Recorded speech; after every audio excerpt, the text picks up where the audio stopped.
由国立成功大学医学院甲嘉义基督教病院共同成立的嘉诚高龄医学研究中心，双方对2020年签订合作备忘录，一直到今年的7月25正式来揭牌。上午由成大校长苏慧珍、医学院的院长陈延胜，甲嘉义基督教病院的院长姚维仁共同揭牌，为高龄照护开创新的里程。请揭牌，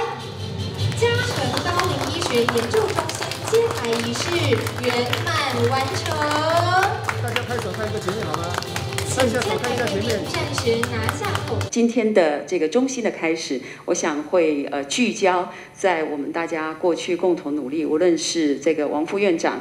过去所服务的老年所，以及这2年来我们看见高龄社会的冲击，无论对基础资讯的理解，以及是临床照护端同事们需要的经验，从医学中心到不同区域里问题的理解跟合作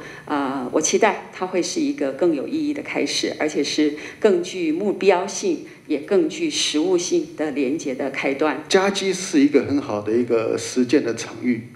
因为我们所建构的是一个以人为中心的全面性、连续性的一个医疗照护的一个体系，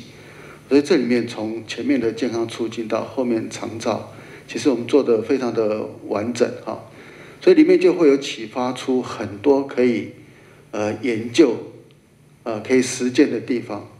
所以我们很高兴看到嘉诚这样的一个研究中心。那我们的目标应该不是只有说研究写 paper 了应该是说各种的研发创新，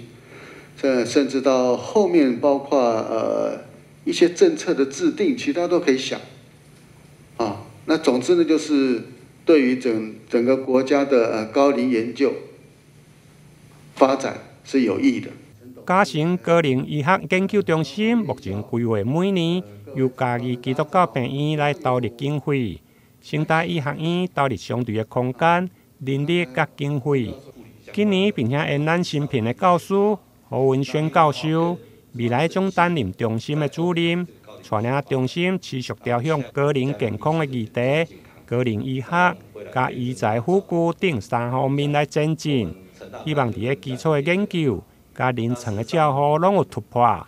未来对高龄者甲照顾者带来实质的贡献甲帮助。台南新闻林根采访报道。